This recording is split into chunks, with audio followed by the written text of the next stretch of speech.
Es jueves, aquí está René Delgado y vamos a escuchar su comentario político. ¿Cómo está, René? Bien, Pascal, saludándote a ti y al auditorio. Y bueno, Pascal, la sentencia de poco más de 38 años que le han dictado en Estados Unidos a quien fuera el director de la Agencia Federal de Investigaciones y más tarde, durante el gobierno de Felipe Calderón, el secretario de Estado encargado de la seguridad pública, debería obligar a una reflexión profunda sobre lo que el Estado mexicano, los gobiernos y la propia ciudadanía ha tolerado ante la violencia criminal que ha conculcado derechos fundamentales. De pronto se pierde de vista que eso es lo que está en el fondo del juicio de ayer.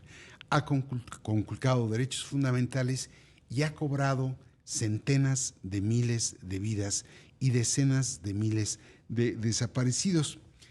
Y es posible, desde luego, Pascal, que por haber normalizado a tal grado la actividad criminal e incluso de haberle incorporado como ariete político para golpear al adversario en turno, la pena impuesta a Genaro García Luna pase a formar parte del repertorio para desprestigiar al contrario.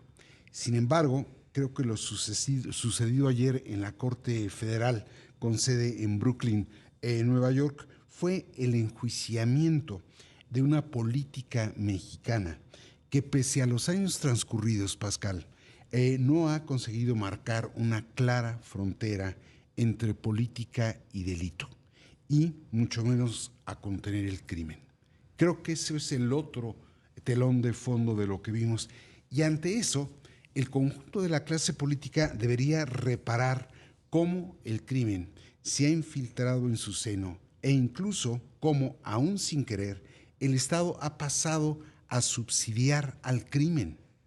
Pareciera que no, pero cuando el titular de una Secretaría de Estado está al servicio del crimen, pone en favor de este recursos, equipo técnico, equipo humano. Recuerdo que alguna vez el doctor Carpizo me comentaba cómo en el aterrizaje de un avión con cargamento de droga, la autoridad policial había servido con linternas para marcar la pista de aterrizaje. Entonces eso nos habla de la infiltración del crimen ya en estructuras fundamentales del Estado, y por ahí la responsabilidad corre por igual para los tres partidos que han estado en el gobierno al menos los últimos 24 años, lo que va del siglo, Pascal. Ha estado el PAN, ha estado el PRI y ha estado Morena, y no pueden fingir demencia al respecto. Y por lo demás, lo sucedido con Genaro García Luna no es pasado, es presente. Hemos visto cómo una alcaldesa de la capital de una entidad como lo es Chilpancingo en Guerrero llega a departir en una mesa con criminales, y el mayor castigo que recibe es la expulsión del partido mucho después de haberse constatado ese encuentro. Y en ese sentido, sí creo que se tendría que verdaderamente que repensar qué fue lo que vivimos ayer. Desde luego, el presidente Felipe Calderón, quien encumbró en la posición más importante de la seguridad pública a Genaro García Luna, debe una explicación a la sociedad, y esto no se resuelve con un hilo de tweets. Digo, por mucho que él diga que no tuvo evidencia del probable y bueno, y ahora acreditado vínculo de su secretario de Seguridad con el crimen, había elementos, la detención acá por el Ajusco de Florence Cassés, la invención de bandas para poder llevar a cabo operativos, montajes. Había elementos, creo que para haberlo visto que no era precisamente el hombre más puro. Pero en el fondo, lo importante, Pascal, es que también lo que ocurrió ayer, sobre todo a partir de la reacción de las fiscalías y evidentemente de la titular de la DEA, es que ya dijeron, esto es el ejemplo de lo que les va a ocurrir a los líderes políticos que se vinculen con el crimen. Eso habla de una enorme dificultad para entablar una cooperación verdadera en la lucha contra el crimen. Y aquí hay una cosa paradójica. Por un lado, se reconoce la globalización o al menos la regionalización de la economía, pero no se reconoce la globalización o la regionalización del crimen.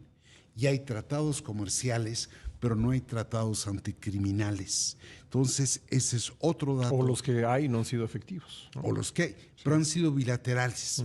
Han sido bilaterales y tú ves cómo, de algún modo, la fortaleza del crimen mexicano deriva del debilitamiento del crimen colombiano.